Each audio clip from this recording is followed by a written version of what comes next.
जय हिंद दोस्तों, आपका एक बार फिर से स्वागत है हमारे YouTube channel study with PP पर। अब तक हमने एयरफोर्स वाई ग्रुप के रागा पार्ट के 19 प्रैक्टिस सेट कर लिए। आज हम करेंगे 20वां प्रैक्टिस सेट और आपको इस पेपर की PDF हमारे टेलीग्राम ग्रुप से मिल जाएगी। और आपको इस पेपर में या फिर अन्य किसी भी पेपर में आपको किसी भी क्वेश्चन में समस्या हो तो आप मुझे व्हाट्सएप पर मैसेज कीजिए, हम आपकी समस्या का समाधान करने का प्रयास करेंगे। अब हम शुरू करने जा रहे हैं हमारा आज का पेपर। चलिए शुरू करते हैं। हमारा पहला प्रश्न आप स्क्रीन पर देख पा रहे हैं। क्या लिखा? एक छात्रावास में 120 छात्र हैं और 45 दिनों के लिए खाद्य सामग्री उपलब्ध है। यदि छात्रावास में 30 नए छात्र आ गए तो उस खाद्य सामग्री कितने दिन में समाप्त हो जाएगी? हमारे पास 4 विकल्प है, 32, 36, 38 या फिर 40 दिन में समाप्त हो जाएगी। तो देखिए ये प्रश्न हम किस प्रकार करेंगे। हमारे पास क्या लिखा भाई? कुल छात्र कितने? 120। 120 छात्रों के लिए 45 दिन का खाना। लेकिन क्या हुआ भाई? 30 विद्यार्थी और आ गए, यानी कि कुल विद्यार्थी कितने हो गए? अब 150। तो उसके कितने दिन खाना चलेगा, यानी x दिन चलेगा। ये हमें x का मान ज्ञात करना। 150 इधर गुणे में, इसको लेके आ जाओ भाग में। अब देखिए भाई, एक 0 से एक 0 कट गया। 15 का भाग 45 में कितनी बार गया भाई? 3 बार। और देखिए यहाँ पे गुणा कर लीजिए, 12 × 3। x का मान हमारे पास कितना आ गया? 36 आ गया। यानी कि खाना कितने दिन चलेगा भाई? 36 दिन चलेगा। हमारा अगला प्रश्न आप स्क्रीन पर देख पा रहे। क्या लिखा भाई? निम्न श्रेणी में लुप्त संख्या ज्ञात कीजिए। श्रेणी हमारे लिखी हुई 4, 10, 22, 46 क्वेश्चन मार्क 190। हमारे पास 4 विकल्प दे रखा है, हमें चारों विकल्पों में से बताना क्वेश्चन मार्क के स्थान पर कौन सा नंबर आएगा। तो सबसे पहले सीरीज लिख दीजिए। क्या लिखी हुई? सीरीज 4, 10, 10 के बाद में 22, 22 के बाद में 46 क्वेश्चन मार्क और 190। हमें पता लगाना भी क्वेश्चन मार्क के स्थान पर कौन सा नंबर आएगा। तो भाई हम क्या करते हैं, जब भी ऐसी सीरीज आए तो हम बीच में सबसे पहले अंतर निकालते हैं कि इससे हमें कोई सॉल्यूशन मिल रहा है कि नहीं मिल रहा है। देखिए भाई, 10 में से 4 गए, पीछे बच गए 6। 22 में से 10 गए, पीछे बच गए 12। 46 में से 22 गए, पीछे कितने बच गए भाई? 24 बच गए। तो हमारी सीरीज क्या चल रही है? बीच का अंतर 6 का डबल 12, 12 × 2 24। यहाँ पे कितना बचना चाहिए फिर? 48 शेष बचेगा इस वाली संख्या में से ये वाली संख्या घटाने पर, और यहाँ पे 96। तो देखिए भी हमारी संख्या सही आ रही नहीं आ रही। हम इन दोनों को जोड़ते हुए कितना भाई? 46 + 48 कितना हो जाएगा हमारे? 47 का डबल यानी 94 हो गया। अब इन दोनों को जोड़िए, आ रहा है कि नहीं आ रहा है? 6 और 4 10 हो गए, 9 और 18 19 हो गए, यानी कि हमारी सीरीज सही बन गई। तो क्वेश्चन मार्क के स्थान पर हमारा कौन सा नंबर आया? 94। अब आप देख रहे हैं स्क्रीन पर हमारा तीसरा प्रश्न क्या लिखा हुआ। क्रमशः 10%, 20% तथा 40% के क्रमागत बट्टे किस एक अकेले बट्टे के बराबर है? हमारे पास 4 विकल्प है, 50%, 56.8, 60% या फिर 62.28%। देखिए हम इस प्रकार के प्रश्नों को कितने तरीके से हम कर पाते हैं। मान लीजिए भी पहले कि हमारा मूल्य कितना था अभी? 100 रुपये उस वस्तु की कीमत है, जिस पे 10%, 20% और 40% की हमें छूट नहीं। तो हम उसके अकॉर्डिंग करने का प्रयास करें। यहाँ पे देखिए भाई, पहले छूट दी भी 10%, 10% छूट दी, यानी कि इसका मूल्य कितना हो गया? 90 हो गया। सही बात है। अब देखिए भाई, 90 करने के बाद इस पर फिर से 20% की छूट दी। तो देखिए भाई, 90 का 10% का मान पीछे से एक संख्या छोड़कर 5 लगा दो, यानी कि 9 हो गया। तो 20% का मान कितना हो गया भाई? 18 हो गया। तो इसमें से 18 रुपये फिर से कम कर दो, पीछे बच गया हमारा 72। आई बात मुझे? क्या बच गया? 72। अब 72 पर भी इसने क्या छूट दी? 40% की छूट दी। तो हमारे पास देखिए 10% का मान आ गया 7.2। तो 40% का मान कितना आएगा? यानी कि इसका 4 गुना। तो 72 का डबल कितना होता है हमारे पास? 144। और 144 का डबल हमारे पास होता है 288, यानी कि 28.8 की इसने ऊपर छूट और दे दी। तो इसमें से घटा लीजिए भाई 28.8। तो पीछे कितना बचता? वो 2। यहाँ पे देखिए 11 बचा, 11 में से 8 गया, पीछे हमारा आ गया 3। यहाँ पर बच गया हमारा 6, 6 में से 2 गया, हमारे पास क्या बच गया भाई? 4। इस प्रकार देखिए 100 रुपये की वस्तु को इसने बेच दी 43.2 रुपये में। तो ये छूट कितनी दी? तो हम छूट ज्ञात कर ले भाई, 100 - 43.2। तो देखिए भाई क्या आ रही है हमारे पास?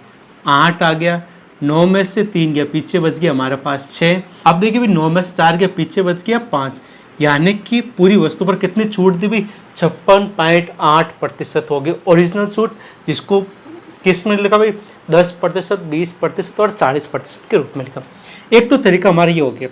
अब देखिए भाई हम दूसरे तरीके से बात करें भाई दूसरा कौन सा तरीका हो सकता है इस प्रकार के प्रश्नों को करने के लिए।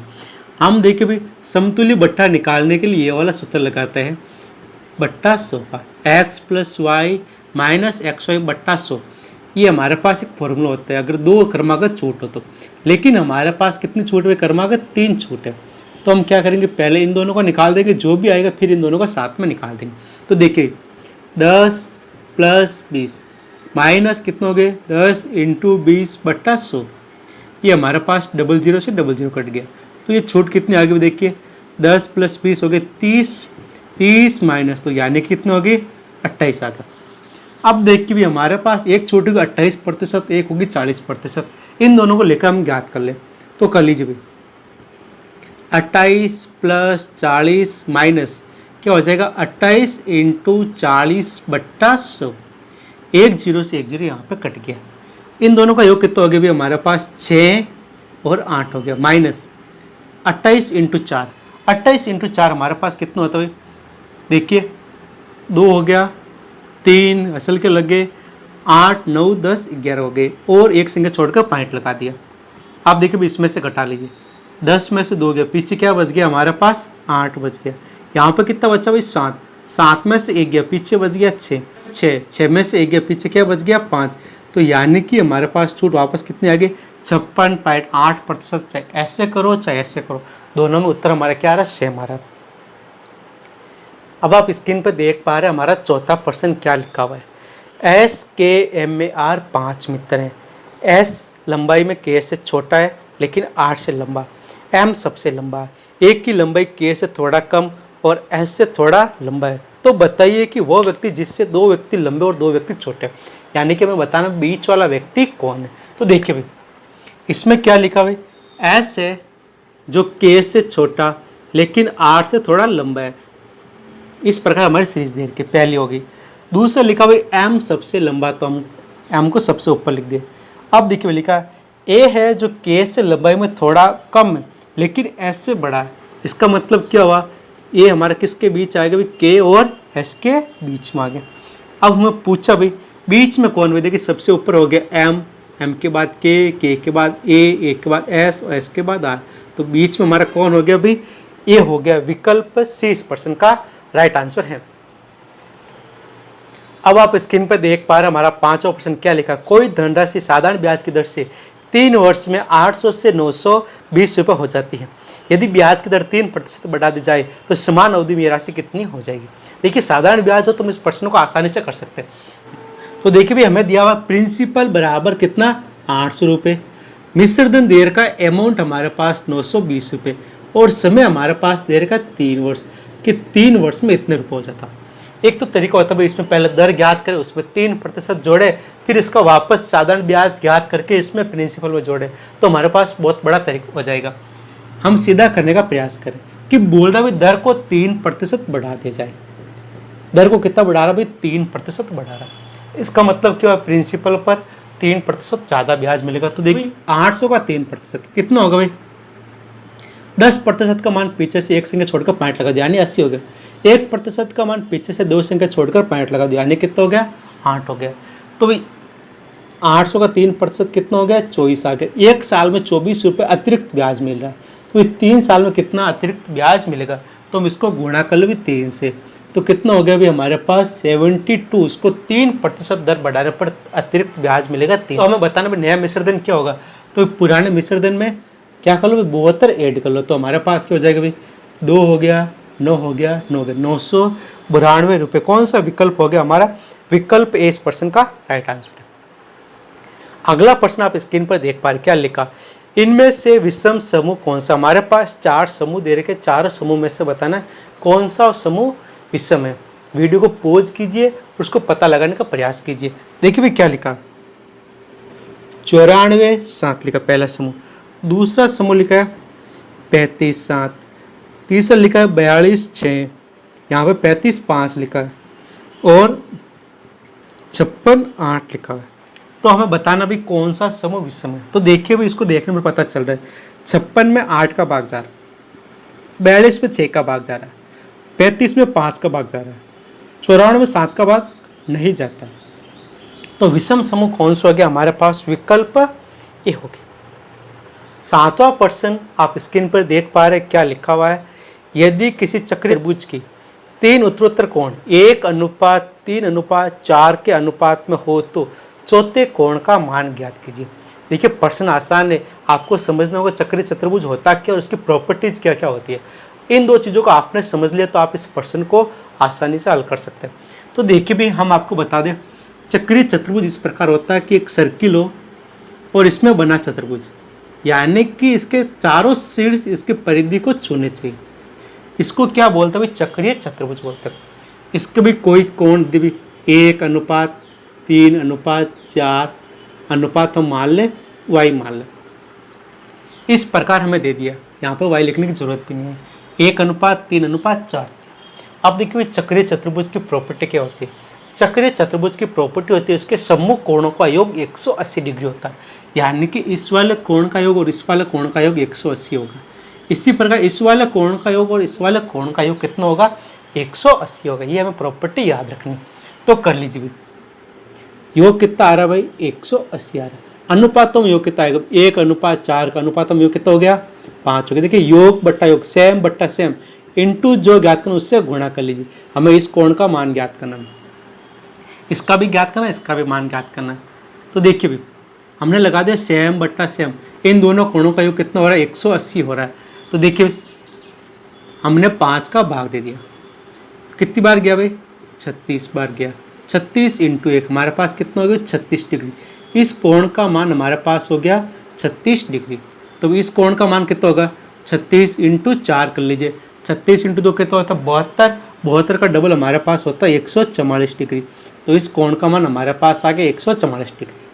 हमें पूछा भाई ये वाला कोण, ये वाला कोण ज्ञात करने से पहले हमें ये वाला कोण पता होना चाहिए, जिससे क्या होगा? हम उसको 180 में घटाकर इस कोण का मान पता कर लेंगे। तो देखिए भाई हम यहाँ पे 3 से गुणा कर लें तो हमारे पास आ जाएगा इस कोण का मान 36 इंटू 3 कितना होता है भाई? हमारे पास 108 हो गया। तो इस कोण का मान हमारे पास कितना हो गया? 108 डिग्री हो गया। अब हमें ये वाला कोण ज्ञात करना, हमने प्रॉपर्टी सीखी अभी कि इन दोनों कोणों का योग कितना होगा भाई? 180 डिग्री। तो घटा लीजिए भाई, 180 में से 108 गया तो पीछे कितना बचेगा हमारा?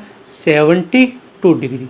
तो इस प्रश्न का आंसर हो गया विकल्प हमारा ए, इस प्रश्न का राइट आंसर है। हमारा अगला प्रश्न आप स्क्रीन पे देख पा रहे क्या लिखा भाई?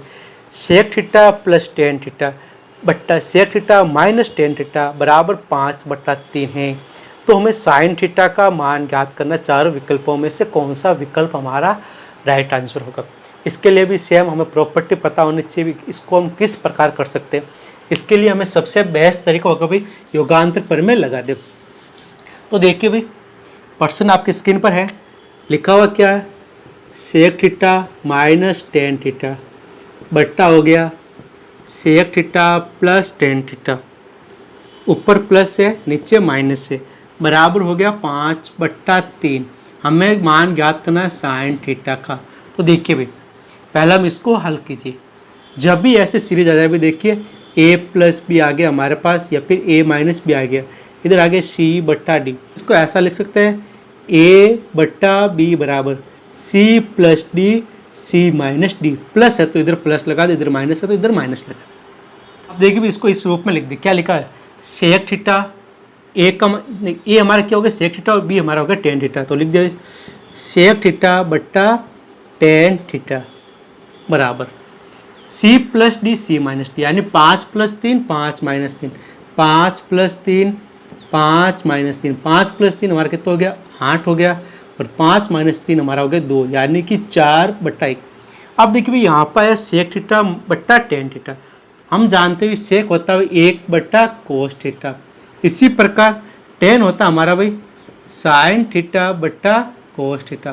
कोस से कोस चला गया तो पीछे बच गया 1/sin थीटा का मान 4/1। तो हमारे पास आ जाएगा साइन थीटा का मान क्या आ गया? 1/4। इस प्रश्न का राइट आंसर हो गया कौन सा विकल्प ऐसा दे रहे, कभी हमारे पास विकल्प है इस प्रश्न का अच्छा आंसर, राइट आंसर हो गया। हमारा 9वां प्रश्न आप स्क्रीन पे देख पा रहे, क्या लिखा हुआ है, निम्नलिखित में से कौन सी ऐसी आकृति है जो परिवार, पुत्रों तथा पुत्रियों का प्रतिनिधित्व करती है। हमें चारों विकल्पों में से बताना भी ऐसी कौन सी आकृति है। हमारे पास देखिए भी हम जानते हैं कि ऐसा परिवार होता है, परिवार में पुत्र भी होता है और पुत्रिया भी होता है, लेकिन दोनों क्या होते हैं, अलग अलग होते हैं। तो इसका ऐसी कौन सी आकृति भी हमारे पास, विकल्प सी इस प्रश्न का राइट आंसर हो गया।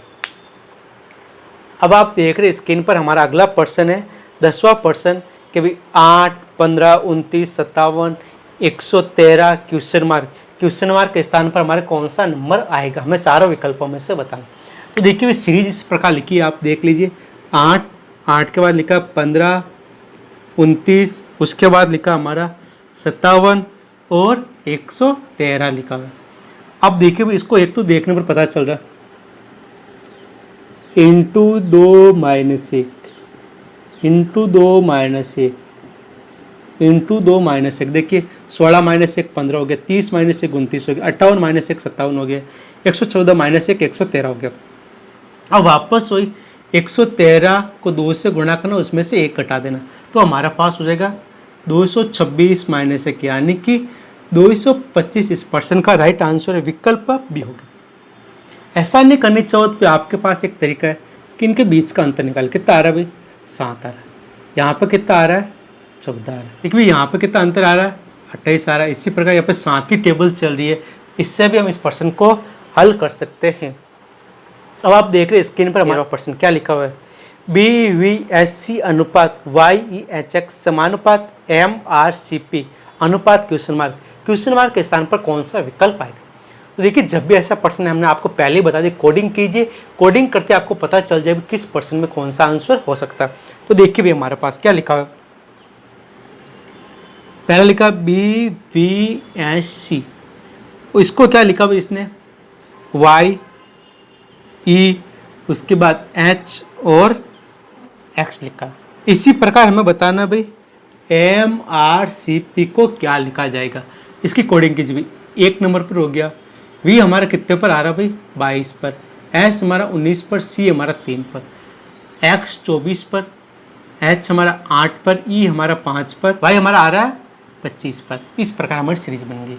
अब देखिए इसको देखने पर क्या पता चल रहा है, B हमारा किस पर आ रहा है भाई 2 पर आता है।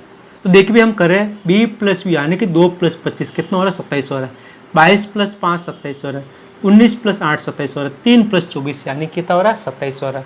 इसका मतलब क्या भी B का उल्टा दे रखा है, V का उल्टा दे रखा है, S का उल्टा दे रखा है और C का उल्टा दे रखा है। तो भी देखिए M हमारा आता है 13 पर, R हमारा आता है 18 पर, C हमारा कितने पर आ रहा है 3 पर और P हमारा आता है कितने पर भी 16 पर। तो भी देखिए 27 में से 13 घटाने पर हमारे पास क्या बचा भी 14 पर आता है हमारे पास N, 27 में से घटा रहे 18, तो हमारे पास कितना बचता भाई 9 बचता है, 9 पर हमारा आता भाई I आता है। 27 में से 3 घटाए कितना आ गया हमारे पास X यानी कि 24 आ गया। 27 में से घटा रहे हम 16, तो हमारे पास कितना बचेगा भाई 11 पर आता हमारा K। तो इस प्रश्न का आंसर हो गया NIXK यानी कि विकल्प हमारा हो गया 3 नंबर हो गया। अब आपकी स्क्रीन पर उपलब्ध हमारा 12वां प्रश्न क्या लिखा हुआ है, प्रथम 100 धनात्मक संख्याओं का औसत ज्ञात कीजिए। तो प्रथम 100 धनात्मक संख्या मतलब 1 से लेकर हमें 100 तक की संख्याओं का औसत ज्ञात करना। औसत ज्ञात करने का हमारे पास सूत्र होता है राशियों का योग बटा राशियों की संख्या। अब देखिए भाई 1 से लेकर 100 तक की संख्याओं का योगफल ज्ञात करने का सूत्र होता है हमारे पास n कोष्टक n+1 बटा 2 होता है। ये हमारे पास योग आके n का मतलब जितनी संख्याएं उतना भी। अब देखिए हमें भाग देना है राशियों का योग बटा राशियों की संख्या। अब इसमें संख्या भी कितनी होगी भाई n ही तो होगी भाई, यहाँ पे n का मान 100 है और 100 ही संख्या, तो n से n कट गया, तो हमारे पास उत्तर क्या बन गया भाई n+1 बटा 2। तो देखिए भाई हमारे पास n का मान हमारे पास कितना हो गया 100 प्लस 1 बटा 2 यानी कि हो गया 101 बटा 2। तो इसका आंसर कितना हो जाएगा भाई 50.5। इस प्रश्न का राइट आंसर हो गया विकल्प हमारा CM। अब आप देख रहे हैं स्क्रीन पर हमारा 13वां प्रश्न क्या लिखा हुआ है, किसी पैनल में 5 व्यक्ति बैठे हैं। A यदि B के बाएं लेकिन सी के दाएं बैठा हो और डी बी के दाएं लेकिन ई के बाएं बैठा हो, तो हमें बताना है मध्य में कौन सा व्यक्ति बैठा है चारों विकल्पों में से। तो देखिए भी हमारी सीरीज किस प्रकार बन रही। पहला लिखा हुआ है यदि ए बी के बाएं लेकिन सी के दाएं हो। देखिए भी ए हो गया जो किसके बाएं बैठा भाई, बी के बाएं लेकिन सी के दाएं हो गया। और क्या लिखा भाई, बी के दाएं डी बैठा है और ई के बाएं बैठा है। ये हमारी क्या बन गई, सीरीज बन गई। देखिए डी के लिए क्या लिखा हुआ है, बी के दाएं और ई के बाएं बैठा है। तो हमें बताना भाई कौन सा व्यक्ति मध्य में बैठा है। तो मध्य में हमारा कौन हो गया भाई, बी बैठा है। बी किस में लिखा, विकल्प ए में लिखा। हमें इस प्रश्न का राइट आंसर विकल्प ए देना। हमारा 14% आपकी स्क्रीन पर यह रहा। क्या लिखा हो भाई, 30% एल्कोहल की मात्रा वाले मिश्रण को 50% वाले एल्कोहल के मिश्रण में किस अनुपात में मिलाए कि नए मिश्रण में 45% एल्कोहल हो। हमें चारों विकल्पों में से बताना। देखिए हमने इस प्रकार का प्रश्न बहुत सारे कर लिए। क्या लिखा है, इधर 30 लिखना है, इधर क्या लिखना है 50, और दोनों को मिलाने पर क्या आ रहा है 45 आ रहा है। आयु वाले में भी हमने किया तो इनका अनुपात आ जाएगा भाई 45 में से 30 के हमारे पास क्या बच गया 15, 50 में से 45 के हमारे पास बच गया 5। अनुपात क्या है भाई 1:3। इस प्रश्न का राइट आंसर हो गया विकल्प ए हमारा। 15% आपकी स्क्रीन पर क्या लिखा भाई, पार्लियामेंट अनुपात ग्रेट ब्रिटेन समानुपात कांग्रेस अनुपात क्वेश्चन मार्क। इसका मतलब क्या हुआ कि ब्रिटेन के संसद को पार्लियामेंट बोलते हैं, तो कांग्रेस किस देश की संसद का नाम है। तो भी आपको पता होना चाहिए कि कांग्रेस यूएसए की संसद का नाम है, यानी कि संयुक्त राज्य अमेरिका। इस प्रश्न का राइट आंसर हो गया। 16% लिखा हुआ है, दो संख्याओं में से बड़ी संख्या का 40% छोटी संख्या के 60% के बराबर हो। यदि दोनों संख्याओं का योग 150 है तो बड़ी संख्या ज्ञात कीजिए। देखिए जैसा प्रश्न बोला वैसा लिख दीजिए। मान लीजिए कि संख्या हमारे पास x और y है। पहली संख्या यानी बड़ी संख्या का 40% बराबर है छोटी संख्या के 60% के, हमने लिख दिया। और क्या लिखा भाई, दोनों संख्याओं का योग यानी कि x + y बराबर हमारे पास दे रखा है 150।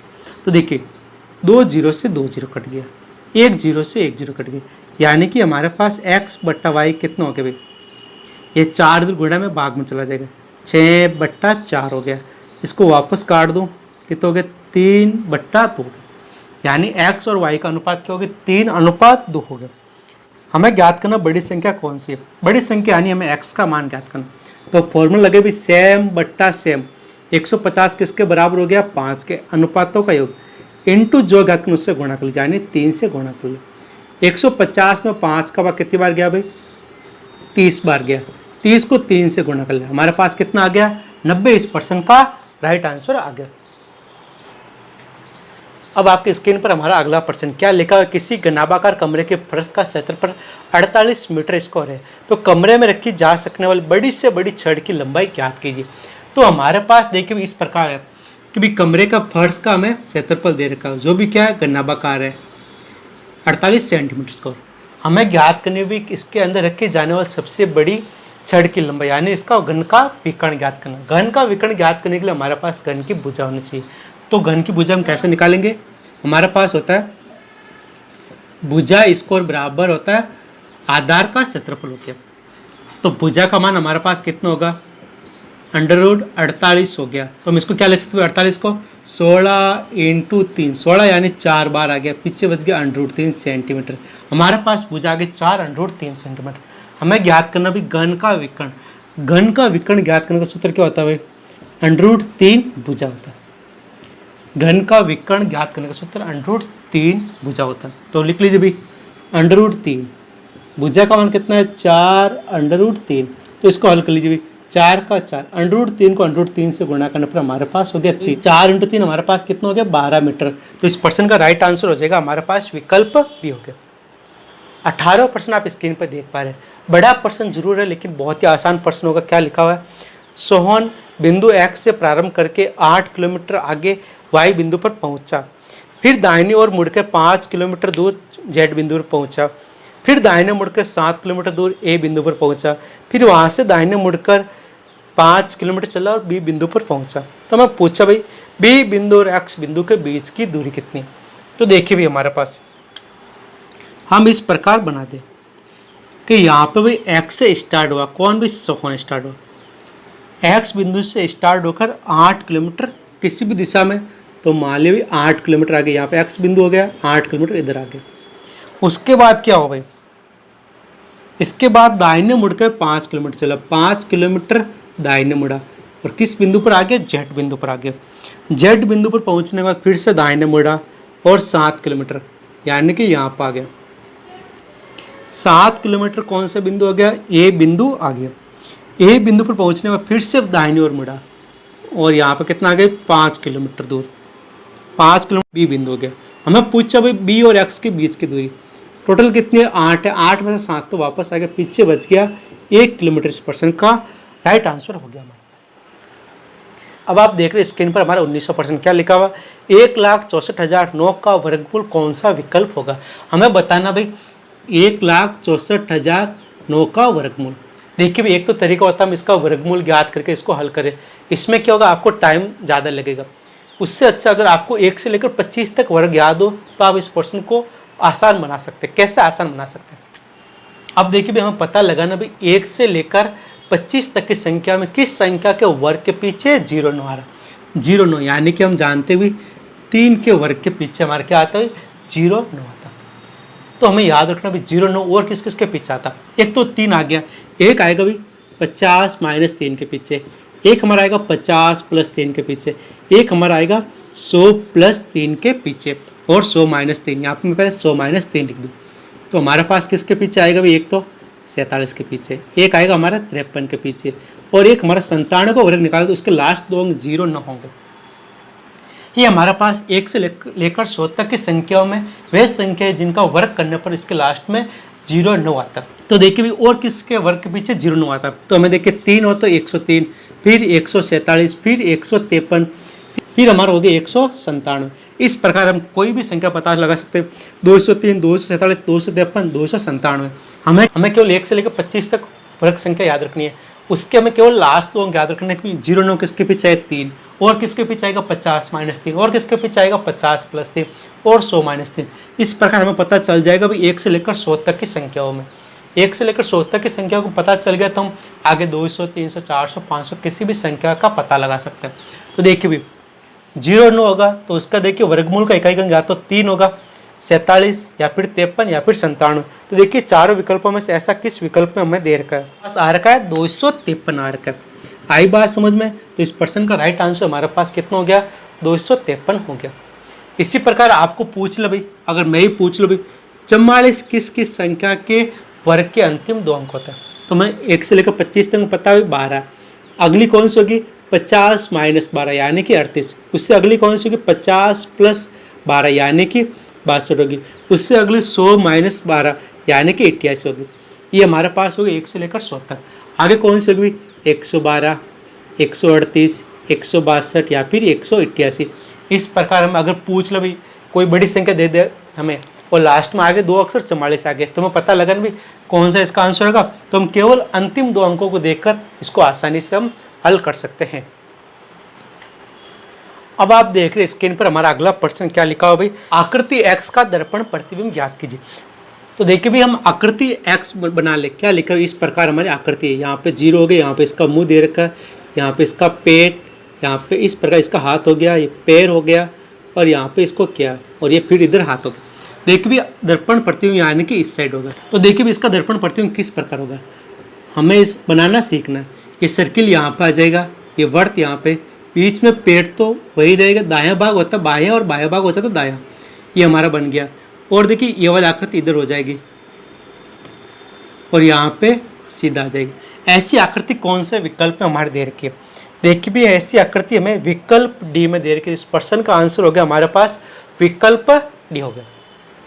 अगला प्रश्न आप स्क्रीन पे देख पा रहे क्या लिखा हुआ है, आकृति x को पूरा कीजिए, यानी क्वेश्चन मार्क के स्थान पर हमारी कौन सी आकृति आएगी।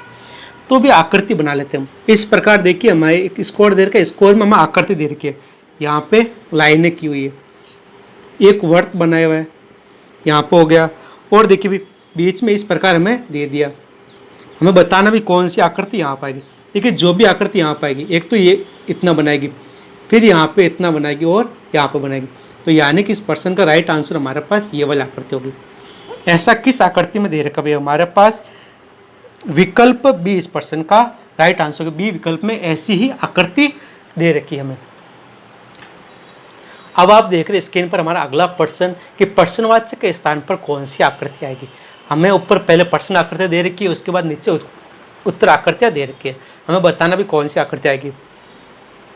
देखिए प्रश्न आकृति को गौर से देखने पर हमें क्या घड़ी की क्लॉकवाइज दिशा में घूम रहा है भाई।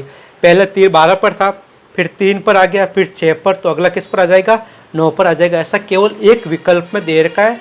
विकल्प ए इस प्रश्न का राइट आंसर हो गया। अब आपकी स्क्रीन पर हमारे जीके के प्रश्न 23वां प्रश्न आप स्क्रीन पर देख पा रहे क्या लिखा हुआ है। महात्मा गांधी ने असहयोग आंदोलन कब प्रारंभ किया? 1925, 1920, 1928 या फिर 1930।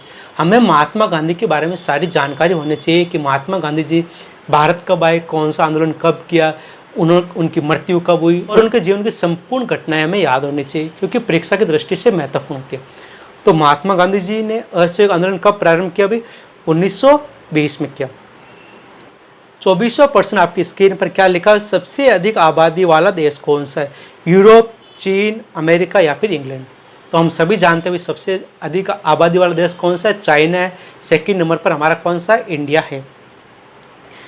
25वां प्रश्न महाराष्ट्र के राज्यपाल भगत सिंह कोश्यारी को किस राज्य का अतिरिक्त प्रभार दिया गया? बिहार, झारखंड, गोवा या फिर कर्नाटक। हाल ही में हुआ है, हमें करंट जीके के हिसाब से याद रखना चाहिए। इसका आंसर क्या हो जाएगा? गोवा का अतिरिक्त प्रभार दिया गया है। 26वां प्रश्न ओलंपिक खेल कितने साल बाद होता है? 4 साल बाद, 12 साल बाद, 8 साल बाद या फिर 10 साल बाद। ओलंपिक खेल हमेशा कितने साल बाद होता है? अभी 4 साल बाद होता है। अभी हाल ही में जापान में होना था, लेकिन कोरोना वायरस के चलते उसको स्थगित कर दिया गया 1 साल के लिए। 27वां प्रश्न आपकी स्क्रीन पर क्या लिखा? विश्व की सबसे लंबी नदी कौन सी है? नील नदी, गंगा नदी, ब्रह्मपुत्र नदी या फिर अमेजन नदी। तो भी ये तो जीके का पॉपुलर क्वेश्चन हम स्कूल लेवल से सुनता आ रहे हैं। सबसे बड़ी नदी कौन सी? हमारी नील नदी है, जो अफ्रीका महाद्वीप में बहती है। अब आपकी स्क्रीन पर है हमारा 29वां प्रश्न करंट जीके का क्या लिखा है? किस आईआईटी संस्था ने राष्ट्रीय शिक्षा नीति 2020 के प्रस्तावों को अपनाते हुए अपने परिसर में शास्त्रीय एवं लोक कला अकादमी की शुरुआत की? IIT Kharagpur, IIT Kanpur, IIT Delhi या फिर आईआईटी मद्रास। तो इस प्रश्न का राइट आंसर हो जाएगा हमारे पास आईआईटी खड़गपुर ने इसकी शुरुआत की। हमारा आज का आखिरी प्रश्न क्या लिखा है? भारत की पहली रेलगाड़ी मुंबई से कहाँ तक चलाई गई? पुणे, थाने, सूरत या फिर भोपाल। देखिए बहुत ही इंपॉर्टेंट प्रश्न है। भारत में रेलगाड़ी सबसे पहले मुंबई से लेकर ठाणा तक चलाई गई। आपको याद होना चाहिए। हमारा आज का पेपर यहीं पे समाप्त होता है। मिलते हैं अगले पेपर में, तब तक के लिए जय हिंद, जय भारत।